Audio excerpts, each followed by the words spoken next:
Wahyu. Aku Yohanes melihat seorang malaikat turun dari surga memegang anak kunci jurang maut dan sebuah rantai besar di tangannya. Ia menangkap naga, si ular tua, yaitu iblis dan setan. Dan ia mengikatnya 1000 tahun lamanya, lalu melemparkannya ke dalam jurang maut.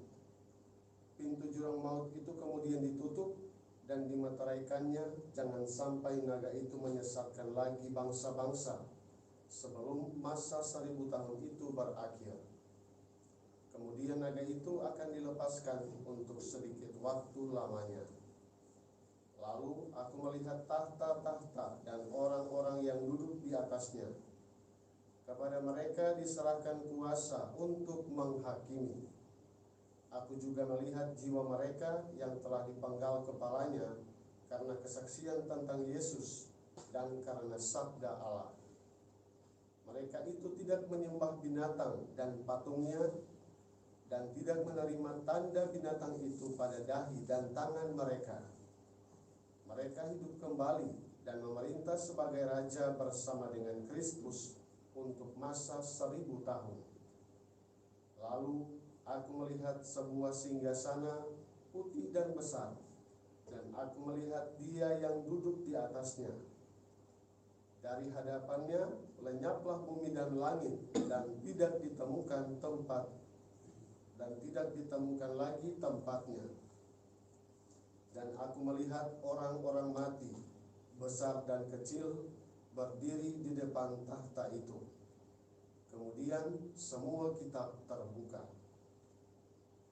Juga sebuah kitab lain dibuka, yaitu kitab kehidupan. Dan orang-orang mati dihakimi menurut perbuatan mereka, berdasarkan apa yang tertulis dalam kitab-kitab itu. Maka laut menyerahkan orang-orang mati yang ada di dalamnya. Demikian pula maut dan kerajaan maut menyerahkan orang-orang mati yang ada di dalamnya. Dan mereka masing-masing dihakimi menurut perbuatan mereka. Kemudian maut dan kerajaan maut itu dilemparkan ke dalam lautan api. Itulah kematian yang kedua, yakni lautan api. Dan barang siapa namanya tidak ditemukan tertulis dalam kitab kehidupan, dilemparkan ke dalam lautan api itu. Lalu aku melihat langit dan bumi yang baru.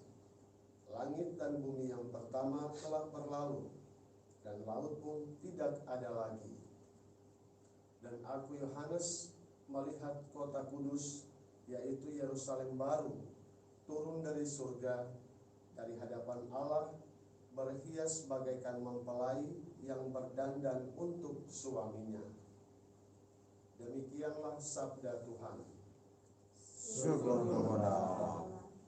Mazmur tanggapan dengan referen, lihatlah kemah Allah ada di tengah-tengah manusia. Lihatlah kemah Allah ada di tengah-tengah manusia.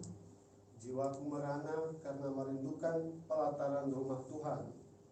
Jiwa dan ragaku bersorak-sorai kepada Allah yang hidup. Lihatlah kemah Allah ada di tengah-tengah manusia. Bahkan burung pipit mendapat tempat, dan burung layang-layang mendapat sebuah sarang, tempat mereka menaruh anak-anaknya pada mesbah-mesbahmu, ya Tuhan semesta alam, ya Rajaku dan Allahku. Lihatlah kemah Allah ada di tengah-tengah manusia. Berbahagialah orang yang diam di rumahmu, yang memuji-muji engkau tanpa henti.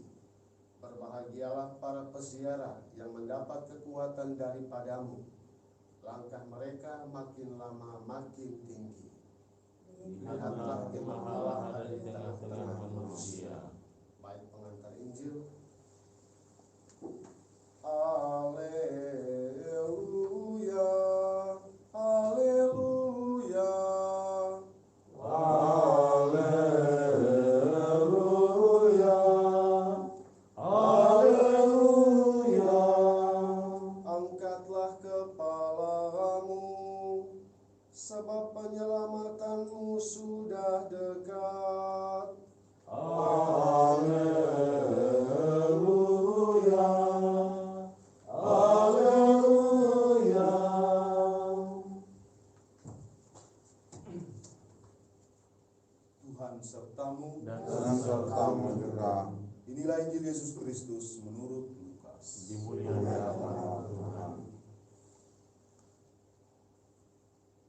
waktu itu Yesus mengemukakan perumpamaan ini kepada murid-muridnya.